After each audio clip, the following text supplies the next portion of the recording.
ኣብቲ ኩነታት ኣብ ታሪኻዊ ፍጻሜ ተመርኮሰ ድርሰት በሚልዮን በረኸት ምዕራፍ 2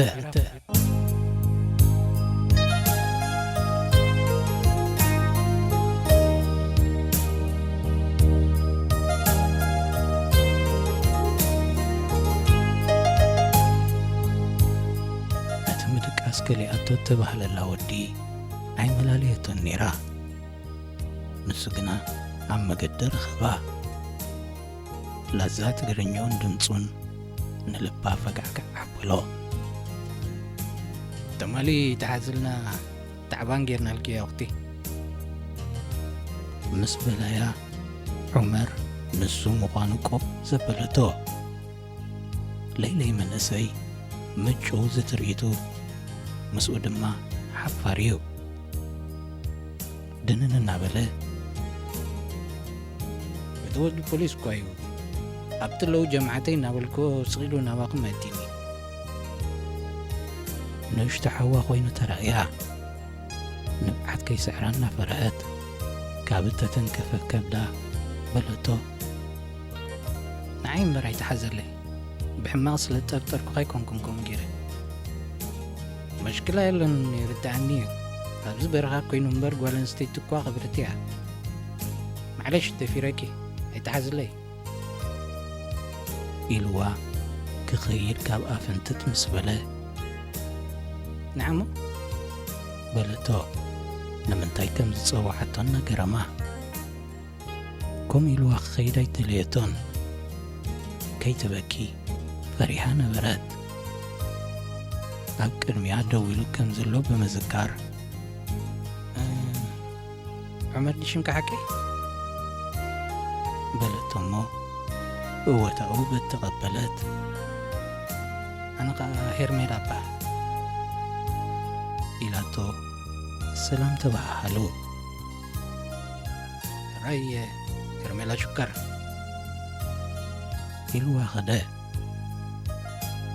ገበን ዝፈጸመት ኮይኑ ተሰምዓ ካልእ ሲትረፍ ካብቲ ክልተን ሶላታታ ሓንቲ ክትውፍየሉ ምኽኣለት ብልዕሊ ኸቦርታት ትኽደኖውን ይርዋዩ ወይ ከዓ ንሓንቲ ጓል ኣጸጊዓ ናይታ ጓል መንጸፍ ንዕኡ ምኾነ ምዃን እተን ክልተ ብሓደየናን ፂፈን ዝነበራ ግና ካልእ መምዕራያት ክትገብር ኣይምኽኣለትን ዶ ነይራ ንነብሲ ሓተተት እቲ ወዲ ከምዚ ምስኪን ኣይመሰላን ነይሩ ሕጂ ኸድሓን መደቀሲ ዶ ረኺቡ ኸውን ሓለየት ምስኣ ኽተደቅሶ ክሳብ ምዕዳም እኳ ይበጻሕትን እንተኾነ ከመይ ይድቅስ ከም ዘሎ ዘይሓተት ክወይላ ተጣዕሰት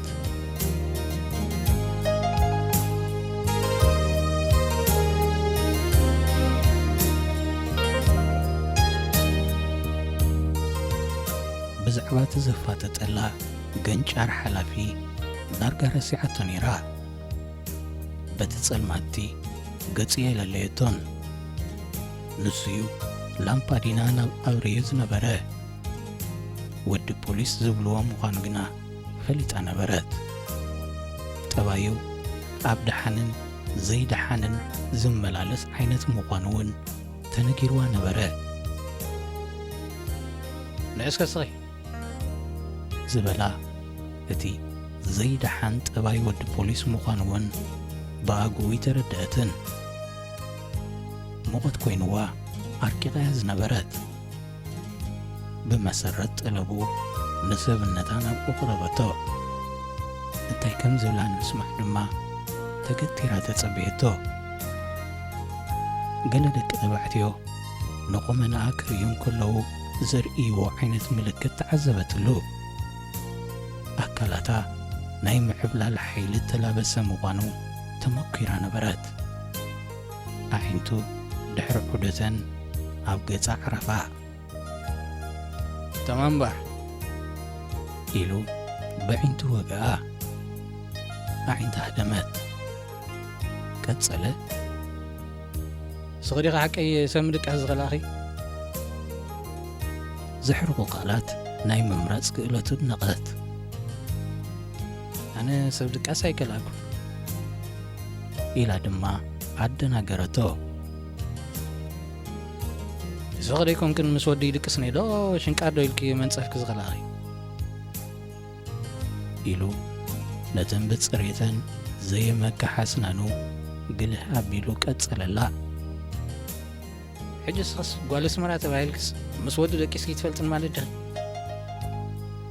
ኣብቲ ሙቐቲ መሊሳ ክትግንፍል ከም ዘይብላ ንርእሳ ብምዝኽኻር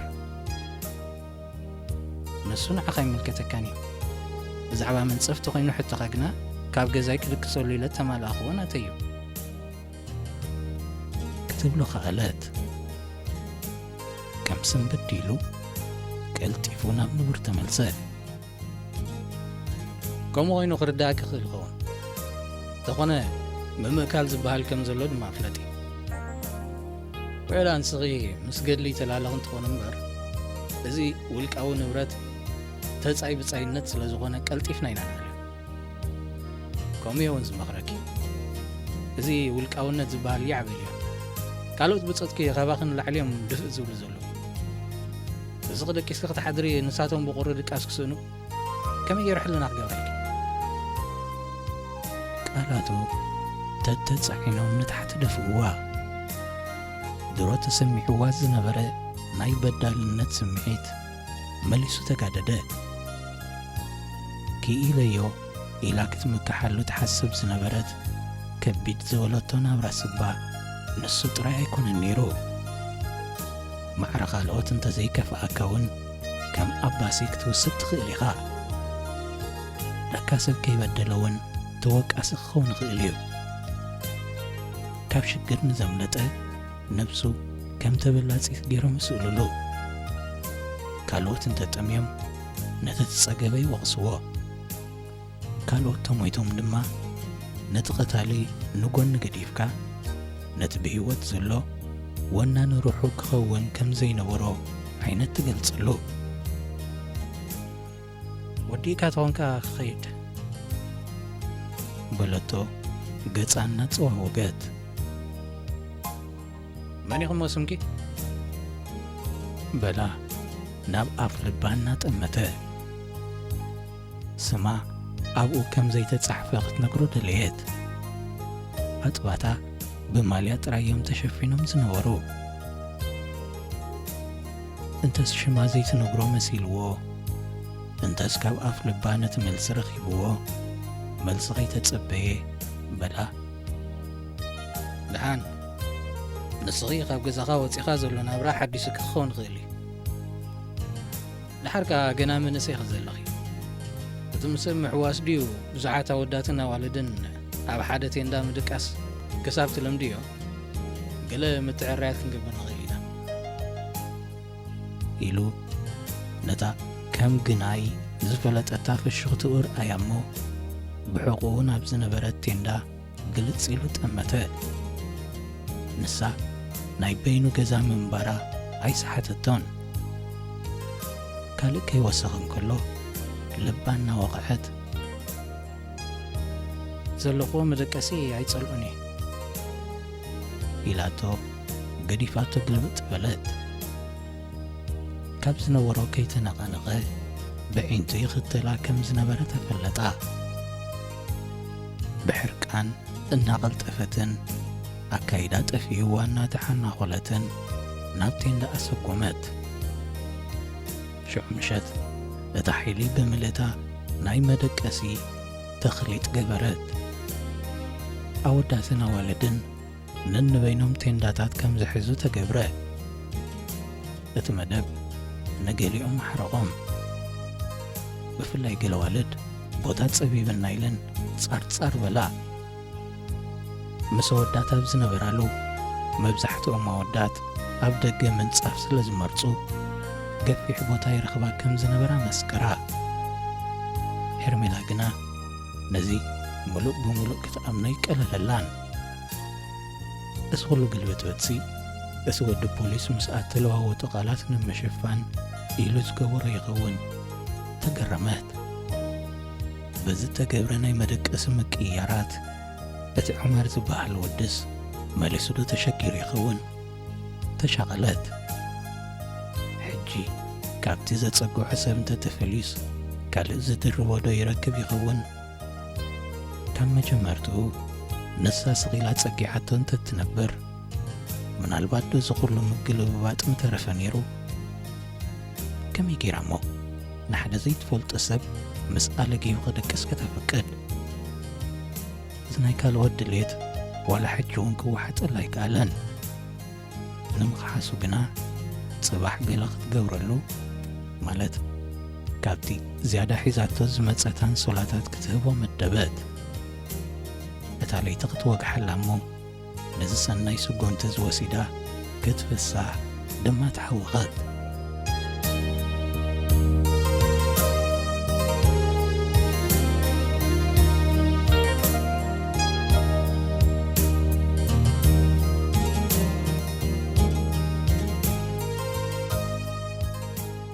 ፍርቂ ለይቲ ቐሪቡ እኳ እንተነበረ ገና ድቃሳይ ወሰዳን ነይሩ። እቶም ኣዘዝቲ ላምፓዲናታት ኣብሪሆም ኣብ መንጽራ ናብ ዝነበረት ቴንዳ ኸኣትዉ ኸለዉ ረኣየቶም። ጠቓ ሓቢሎም ያላ ኣብ ዘለኻ 5-6-7 ዙርያ ተስእ ኣንሶላኻ ጠዊኻ ብረትካን ዕጥቃኻን ተማላእ ክብሉውን ሰማዓቶም። ሓይልታት ብድድ በሉ። ካብ እተሳስዖኦም ሰብ ቈፅራ ይመስሉ። ናበይ ምዃኖም ዝሓተተይ ሰማዕትሎምን። ከም እተባህልዎ ገይሮም ካብቲ ቴንዳታት መሽኮት በሉ። ናበይ ከም ዝኸዱ ክሳብ ናይ ድሕሪ 10 ሰዓታት ጉዕዞ ኣይፈለጡን። እቶም ናይ ልምዓት እውን ብጾቶም ናበይ ከም ዘበሉ ንሰለስተ ዝኸውን ክፈልጡ ይከኣሉን። እቶም ካብቲ ተበገስ ዝተረፉ ምስ ወግሐ ናይ ጉጅለታት ምቅይያር ገይሮም ስርሖም ቀጸሉ። ናይ መደቀሲ ሽግር ስለ ተቓለለን ሓያሎ ኣዘዝቲ እውን ስለ ተጓደሉን ፎኹስ ከም ዝበሎም ብዙሓት መስከሩ። ሄርሜላ እውን እቲ ወዲ ፖሊስ ዝበሃል መራሕ ሓይሊ ከም ዝኸደላ ምስ ፈለጠት ደስ በላ። ቀልጢፉ ኸይምለስ ግና ተሻቐለት። ነቲ ተሪፍዋ ዘሎ ወርሒ ክሳዕ ተፋርቖን ተጸኒሕላ። ነተን ዝተረፋ ድማ ከም ገለ ጌራ ኸተሓልፎ ከም እትኽእል ገመተት። እቲ ኽትክሕሶ ሓሲባ ዝነበረት ዑመር ከም ዝኸደ ምስ ፈለጠት ግና ጓሂ ተሰምዓ። ቀልጢፉ እንተዝምለስ ቅድሚ ንሳ ናብ ኣስመራ ምምላሳ እንተዝኾነሉ ተመነየትሉ።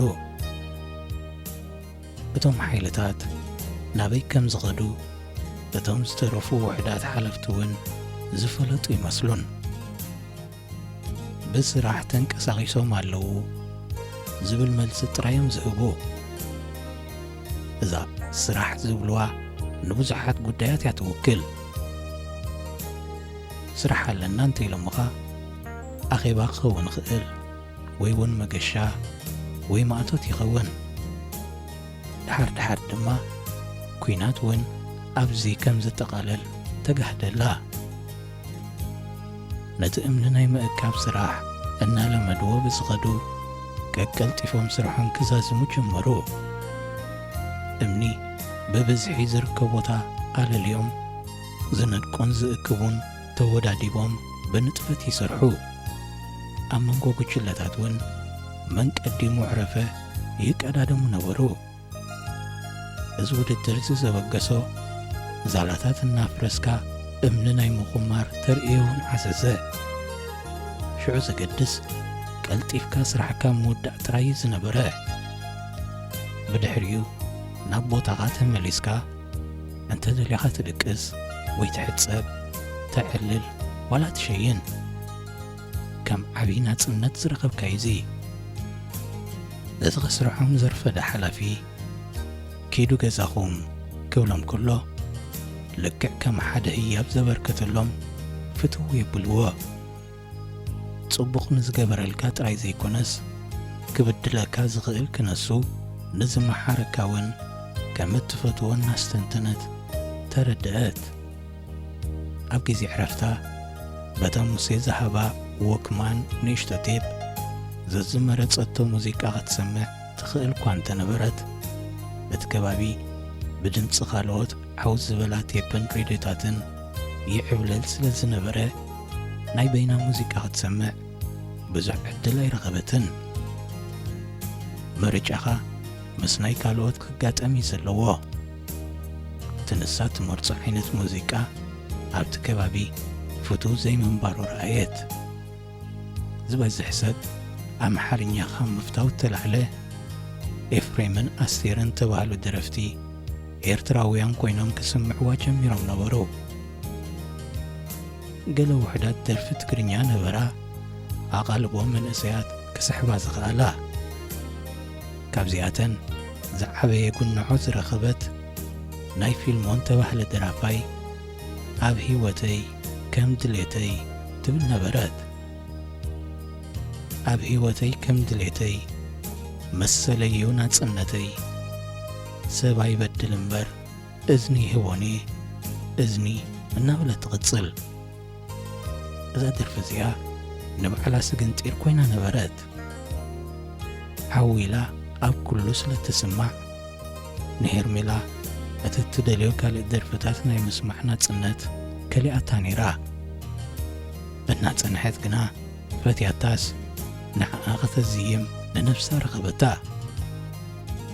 ኣእማን ከይኮመረት ከተዕርፍ ከም ዘይትኽእል ካብ ከባቢኣ ርሒቓ ከይትኸይድ ክልክልቲ ምዃና ቅድሚ ዘይትፈልጦ ጊዜ እውን ንገዝኣ ክትምለስ ከም ዘይትኽእል እናፈለጠት ነዛ ደርፊ ትደጋግማ።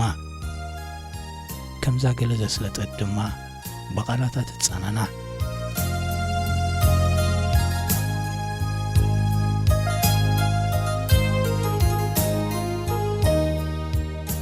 ኣብቲ ፍልማ ብናይ ሙዚትን መሰልታን ሕጉስ መንፈስ ትቐንእ እኳ እንተነበረት ጸኒሓስ ነቲ ቦታ እናለመደቶ ደኣ ኸደት። መሕልፎ ሙዚት ከመይላ ሄርሜላ ከየስተማሰለት ትቕጽል ከም ዝነበረት ብምግራም ክትሓታ ጀመረት። ነዚ ቦታ ፈቲኽዮ ኣለኺ ይመስለኒ ሄርሚ በለታ ሓደ መዓልቲ ኣካላተን ክሕጸባ እናኸዳ። ፍሉይ ብምዃኑ ከም መለሳ ይጸልኦን እየ። ድሓር ከ እንተ ሓሰብክዮ ሙዚት ኣብ ከምዚ ዓይነት ቦታታት ክትዛወር ኢልካ እውን ገንዘብ ኣውፂእካ እኳ ዝምጻእ ረኣየሞ ዝቕርፂ መሬት። ሙዚት ብዙሕ ተረዳኣይ መሰለትን። እቲ ብዘሎ ላይፍከ ከመይ ረኺብክዮ? ሕጂ ድማ ሄርሜላ ይተረድኣን። ከመይ ማለትክዮ? ማለተይሲ በለት ሙዚት ምስ ናይ ፍሉይ ምንቅስቓሳቱ። ኣብዚ ስነጻ ኢኻ ኖ ከምዚ ጌርኪ በዛኣቲኺ ኣበይ ነርኪ ዝበሃል ነገራት የብልክን። ብሓሙስ ንኣብነት ኣብቲ ድኳን ቢራ መጺኡ ክሳፍር ቅለይቲ ውእምሲና በዓል ባባ ሕጂ ከመይ ገይሮም ከም ዝፍቅደልካ? ኣሃ ነዚ ዲ ክትብል ዘለኺ። እቲ ሽዑ ከም ዝሰኸርኪ ብሕሜት ሰሚዐ ነይረ። ክሓተክና ሓሰብኪ ኺ ነጌርክኒ። ተሰማዕኮ እኳ ኣዝዩ ሕማቕ እዩ። እማ ኣሚንኪ እዮም ዲኺ ሰብ ካታይ ዘይብል ኢላ ሙዚት ነታ ናይ ሽዑ ህብብቲ ደርፊ ዘይመታ እዝኒ ይህቦኒ እዝኒ እናበለት ደጋገመት። እንታይ ከም ተባህልክ ክትሰምዒ ትደሊ እንዲኺ በለታ ሄርሜላ። ዶስቲ ወረ ንርእሱ ፍርሂክ እዩ። ብሰብ ክትነኣደ ደሊ ኽዳ ኸይትኾኒ ዋላ ሓለናኸ ዘይቀበሎ ትገብሪ ዘለኺ ምስቲ ዘሎ ንፋስ ክትጓዓዝ ስለ ትደሊ ይኮንክን?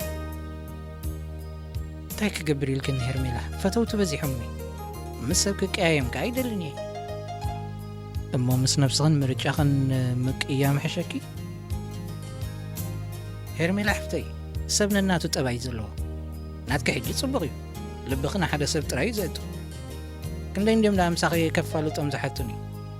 ኣነ ግና ተዘይደኸምኩም ሕሸኩም ኢለ ዘፋንዎም። ኣነ ዝኸልከልክዎም መሲልዎም ባዕሎም ቐርብኺ ስኺ ግና ይትግደስሎምን።